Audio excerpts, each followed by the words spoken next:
Paman ini jelas bukan orang biasa. Dengan beberapa tebasan cepat dan presisi, ia memotong sushi menjadi irisan tipis yang sempurna. Bahkan lobak acar yang sederhana pun berubah menjadi ukiran bunga di tangannya. Penyajiannya begitu indah, hingga para pelanggan terpukau. Makanan itu terlihat lebih seperti karya seni daripada hidangan biasa. Tak hanya jago memasak, tapi juga pandai merayu. Dengan mawar dari aluminium foil, ia menarik perhatian para wanita. Padahal, identitas aslinya adalah pembunuh bayaran profesional. Beberapa hari sebelumnya, si paman baru saja menyelesaikan sebuah misi. Saat membersihkan sisa darah di pemandian umum, ia terpeleset sabun hingga pingsan, dan kunci lokernya kemudian ditukar oleh orang lain. Saat sudah sadar, ia mengalami amnesia dan tak mampu membayar biaya rumah sakit. Kemudian seorang pegawai rumah sakit yang bernama Lina membantunya dan mengantarnya pulang. Di perjalanan pulang, Lina bertanya, berapa usianya? Kemudian, si paman melihat data di struk pembayaran dan menjawab 28 tahun. Lina terkejut, karena usia mereka ternyata sama. Si paman pun merasa ada yang aneh,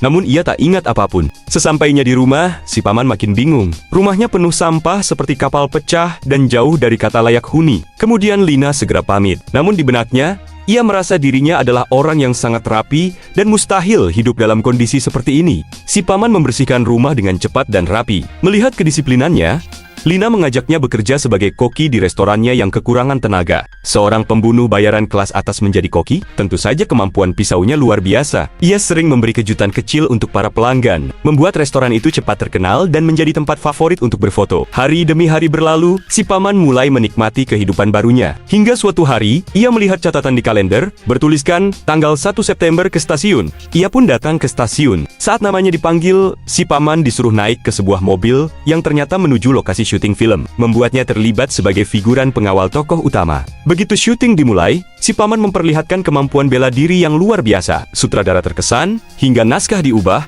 dan ia naik menjadi pemeran pendukung utama. Film itu meraih kesuksesan besar. Paman pun menjadi terkenal, memiliki banyak penggemar, dan hubungannya dengan Lina semakin dekat dari hari ke hari. Namun suatu malam, dalam perjalanan pulang, si paman mendengar alunan musik dari radio. Seketika, potongan ingatan lama kembali memenuhi kepalanya. Saat itu ia sadar, dirinya bukanlah seorang koki, bukan pula seorang aktor, melainkan pembunuh bayaran profesional.